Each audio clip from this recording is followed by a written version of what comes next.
On the program today, we are going to dwell on the issue of the export ban on Mealie meal getting out of the country. We also get into the issue of village banking getting some digital attention. And of course, our accountants in the country. What are they adding to the economic as well as business fora? How are they making sure that some of their expertise are actually adding to our economic value? These and more items on Business Day.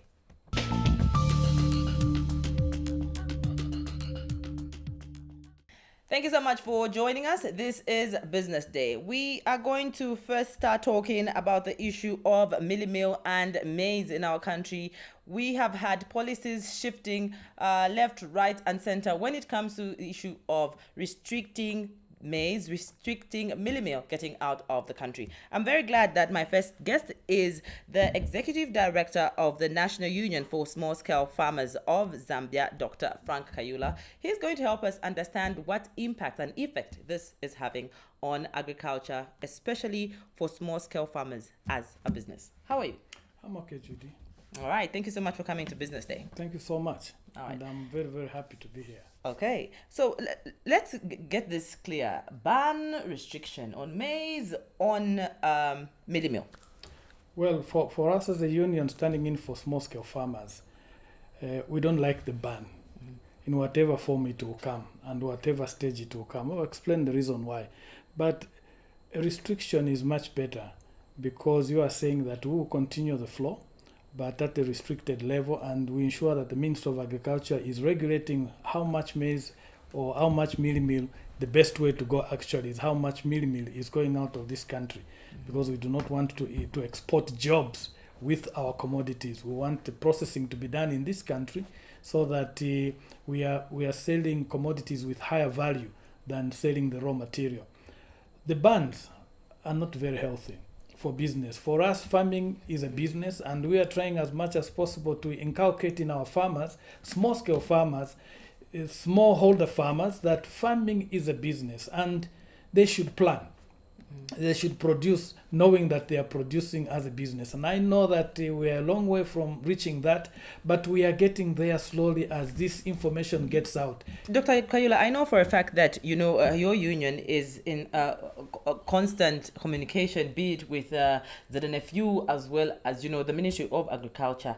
Why are we seeing a lift on the restriction of maize getting out of the country, then now a heavy hand again to say no, don't get the maize out and the Mealie meal out of the country? Why are we seeing this shift every now and then? Well, it's the perception that we have. We think in this country that food security can only be reached through production of our own food. It's quite okay. But if you go out there in the world, even those that are learning food security right now, whether at university level or whatever, food security can be realized not only by producing what you want, but you can also purchase. Look at those of you who have no farms and are yet are in town. Do you produce your own food? No. As long as the capacity to be able to buy is there. Globally, this year it's predicted that we're expecting over 2 billion metric tons grain. And out of that, about 1.2 billion, 1.3 billion is maize. And which means in the world there is plenty of maize out there. So what we need to do as a country is to say, yes, we have this issue of food security, but we also have an issue of business. How are we going to marry the two so that we don't put one at risk? Because I was about to say, you are trying to inculcate the issue and appreciation of agriculture operating as a business with your members, the small scale farmers. What does this do to their business, their attitude? They are trying to cement what is supposed to run as a business, production costs, planning, and all those. Well, we understand it better if we know what it means when there is a ban. When there is a ban, and especially these bans that come abruptly, it means those guys who buy from our farmers may not have a market where they sell their product. And if they don't have a market, the next thing is whatever they would buy would remain in their depots or wherever they store, in their storehouses. Meaning, when it comes for them to buy from our farmers, if there is too much in their store, they may buy a little or buy nothing at all. meaning the farmers who are producing that particular period may not have a market at all. It has happened in this country where some companies were holding on to a lot of commodities because they couldn't export. They ended up closing, meaning the buyers for our small-scale farmers are reducing, and we'll just be dependent on FRA, which is a government wing. We know that probably we may not have enough maize because that's the fear that is there, and that's why the ban is there. If you're not going to have enough maize, why not now buy from countries out of this 1.2 billion that has been produced? We buy from a source that is cheap, maintain the open borders with Congo, with whoever. Meanwhile, we know that this other maize is also coming into this country, and we will continue selling. What does it do for Zambian farmers who are producing maize for Mealie meal? Let's say you must have some members near the border, especially Congo, small-scale farmers who've been taking Mealie meal to Congo, which is a big market for Zambia. What has this abrupt clause of not sending Mealie meal to Congo done to them? Well, there is what we call smuggling, which definitely does take place even amongst our small-scale farmers. But most of the time what they are smuggling is maize, which we need in this country to process in this country, because our stand as a union for small-scale farmer is that whatever is produced in this country must first of all be processed. That's the only way we can provide employment to the young people who are roaming the streets, is through value addition. And when it comes to export, our stand as a union is that we should never ban. Let's put plans in place so that those colleagues who import from us and those colleagues who are exporting and already have contacts for these exports, plan in advance. I would take it, for example, that this ban that has come, our principal office should not even have announced that. Probably what the principal office should have done is to say, okay, this issue appears to be coming in this way. I'm instructing the Minister of Agriculture to come up with the best plan than the principal office announcing. Now, suppose something bad comes. That's decampaigning oneself. And we don't want that to happen, because so far we love the man. But if he continues announcing things that may give bad results, he's making a bad name for himself. Rather, let the ministry do their job. And then when they don't do a good job, that's when he comes in to salvage and say, this is not the correct direction. All right. Dr. Kayula, thank you enough for coming through. Thank you very much. Okay. Dr. Frank Kayula there giving us the take of the National Union for Small-Scale Farmers of Zambia's take when it comes to issues of the business environment in regards to agriculture, also relating it to food security versus agriculture as a business in connection to the recent ban of maize in our country. You're watching Business Day.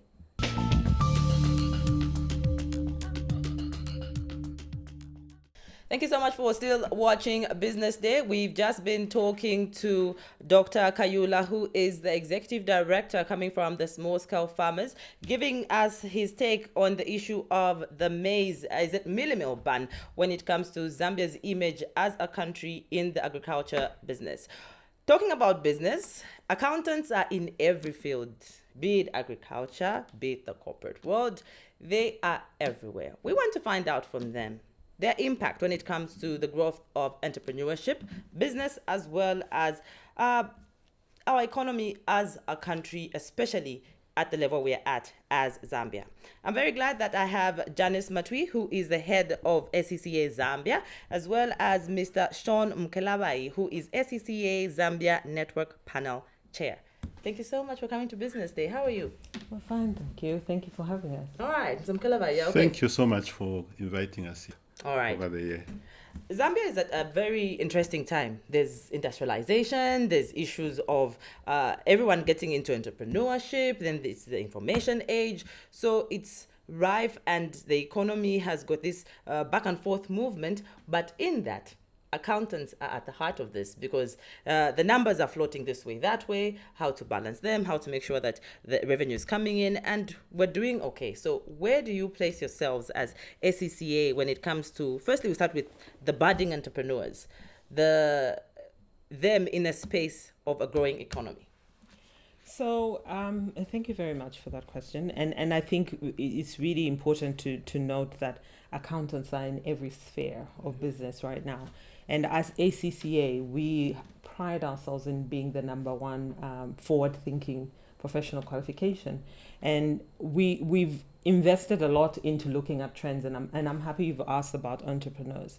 We are looking at trends the world over, what is happening, what is relevant, because obviously the qualification has to remain relevant, because when people study it, they go into the world. So we don't want half-baked professionals. So our qualification as of last year, September, was we launched new modules. So we have the ethics and professional skills module, which allows business professionals to go in fully baked, you may say, for them to make decisions in the business environment.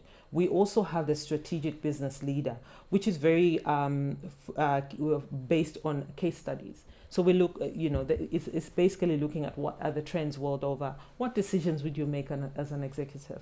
And I think very importantly, we've launched computer-based exams. And in those computer-based exams, students actually are given the opportunity to answer using Excel spreadsheets. I remember one of our members talking about how when he had, some years back, I think over a decade ago, when he had graduated as ACCA, the next thing he was looking for was, how do I learn Excel? So we now have put that into the syllabus. It's something that everyone will have access to, so that when they go into corporate or they go into running their own businesses, they already have an understanding of what they need to do. It's not theoretical. The technical skills are there, but we're actually giving them as well the practical part of things. Okay, interesting. I was talking your website a bit, and I saw your AGM that Mukelabai was talking about has got a very interesting speakers, and there was something coming from the employment and HR, also issues of business management. And when I think of that, and accountants, is it accountants running this? Is the accountants actually giving us something in this, Mr. Mukelabai, in the business space, growth, employment issues, which is something that's very grave for a country like ours. We've been struggling with employment levels, people coming from, universities getting into the corporate space. ACCA bringing people to talk about at the AGM. What does that mean? Yes, the accountant of today, the accountant of the future, that is what ACCA works on. The accountant of today and the future is not only someone who is a bean counter, like we've known, but it's someone who's a business partner in any business. The accountant is somebody who brings in the technical skills of running the finance side of a business, but also contributes to the organization as a business partner. So our accountants are trained not only in the accountancy field, but also in general business to be able to take care of the business as a whole. The accountant is somebody who is qualified and experienced to actually become the CEO of a company. Now, what are we doing as ACCA to focus on businesses? We not only look at the technical skills that accountants do, we not only give them technical skills at our various functions and events, but we also give the accountants soft skills. So at our AGM next week, not only do we have technical presentations, but we also have business-related talks. For example, we have Cesar Siwale, who's going to come and talk to us about the various businesses that he has launched as an entrepreneur. We also have soft skills like Dr. Kelvin Sokoni Moyo will be with us to talk more on the career side. So we are a blend of various activities as accountants. In addition to that, when we look at the events that we've put forward for this year going into next year, this is a blend of technical activities. We also have events that link us with members, senior members of the profession, at what we call ambassador events. And also we give back to the community by doing some training with SMEs, small to medium enterprises. So we do host accountants clinics where we talk to small businesses, including marketeers, small shop owners, etc.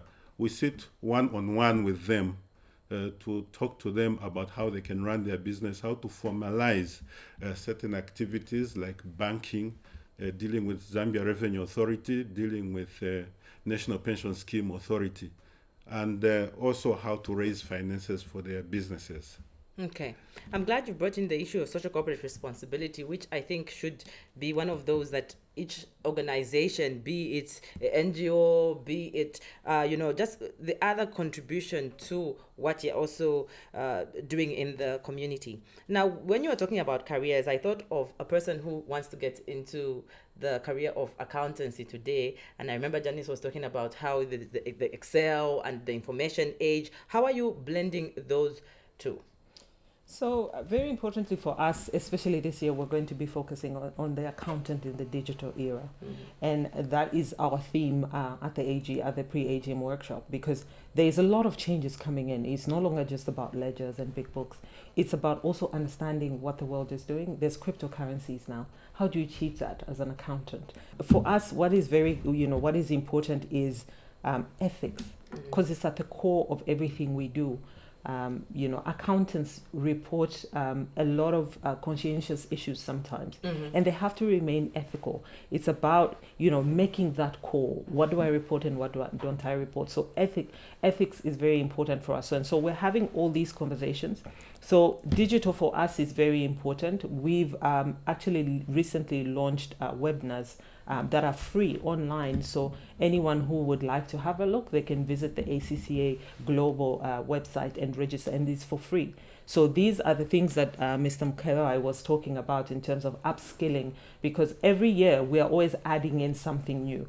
We want to remain extremely relevant. And with all these softwares coming through, Yeah. What would you tell the person who would say, do I need an accountant? I think I'll just enter these figures. It will give me this. I'm going to just, my revenue, my incomes, my expenditure, my NAPs are here. ZRA has already given us that thing, so I'm just going to go online and do this. The person who's thinking like that out there in terms of all these softwares coming through and accountant, I can do it, I think. So there's a lot of reporting standards at play, and this is where the accountants come in. For instance, now we looking to work with a lot of government institutions over the International Public Accounting Standards, which is IPSAS, that is supposed to come into effect with government in Zambia in 2022. But the NGOs, because they're also handling public funds, it comes into effect in 2021. So what ACCA has done, we've got a certification that somebody can go in online and study it, or they can take the route of what we call blended learning. So they can either have a face-to-face interaction and then have online learning. So again, that goes in line with our digital theme, which means that we need to use the tools that are available, and we need to move from the place where we were comfortable to a place that kind of makes us uncomfortable but also makes us really powerful. Because again, ACCA is all about shaping the future. We think ahead. Just like your tagline, isn't it? Yeah. I can't thank you enough. In addition to that, accountancy is not only supposed to be confined to accountants. We are open to other professions to learn something in terms of finances. So we also have the ACCA X course, which is completely free, and everyone is actually able to create their account online, log in, and learn the basic accountancy. It allows non-finance managers to at least have some basic qualification in accounts that enables them to understand the accounts, the finances of their business. I have been talking to SCCA and accountants finding and being in a space of entrepreneurship, business growth, and economic growth, not forgetting the corporate growth when it comes to a country like ours, who is in a space where our economy is growing at a fast pace, yet policies, corporates, entrepreneurs, as well as the businesses are blending, and the ACCA accountants are at the heart of this one. You're watching Business Day.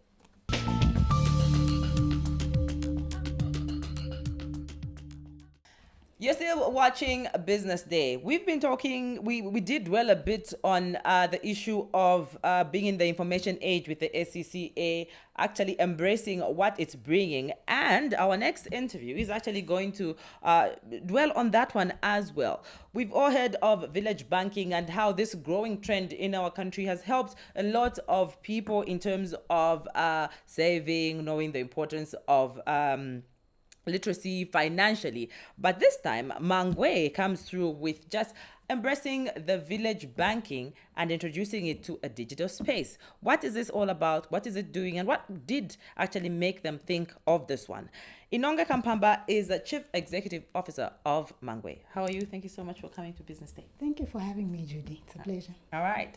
So embracing the information age as Mangwee, and then you thinking of actually pulling through village banking and getting it on this platform. Tell us about that. Well, at Mangwee, we actually did design a product of village banking where we are helping saving groups to actually use our platform in order for them to have access to credit, in order for them to withdraw money, in order for them to make deposits, as well as pay for bills. So at Mangwee, we've embraced this product to suit the entrepreneurs. Those are the small and medium enterprises, in order for them to save, and also a way of also educating them. We do provide financial literacy as well to them. Yeah, okay. We do it free, and we're able to educate them about the various aspects of entrepreneurship, how they can save and how they can expand their businesses. So we've actually designed this product to go all throughout the 10 provinces of Zambia. And currently we've started with saving groups in 4 towns. That's Kaoma, we're also in Livingston, we're also in Kabwe, as well as Lusaka. So we basically target the markets where we have a one-on-one with the marketeers and teach them about savings. So just there, Inonge, I'm thinking the marketeer digital space, how challenging or easy is it to actually convince people who've been having their own groups? All they do is meet, they share money, they take money, they see it physically. And you know how it is with money. You want to know, I've put 10 kwacha, I'm going to get out. How has the journey been in regards to feedback that you're getting from, especially people like marketeers and the people in the far-flung areas where issues of digital age are still frowned on a little bit in our country? Okay. In terms of us providing financial literacy, like I said, to the marketeers, it has worked really well for us in that we actually do explain what our product is all about, and it also makes it easier for them in order to save, and it also provides security, because in the olden day, obviously, they would get maybe a money box, maybe elect someone, a group leader, who would actually put that money together and everything. But we actually do provide that platform for them. We talk of security. When they do deposit that money, everyone in the group actually gets an SMS to say, okay, so-and-so has deposited so much and so has withdrawn so much. So that really helps. They're up to date with their financial records, and it's really worked well because they really love the way the product has been designed. That chat there with Inonge Kampamba actually wraps up our business day for today. She is coming from Mangwee. She is the Chief Executive Officer, telling us on how one of their latest products is actually embracing village banking on a platform that can be found anywhere in the country. On behalf of the entire production crew for Business Day, I am Judy Ngulube. Join us next week, Thursday, same time.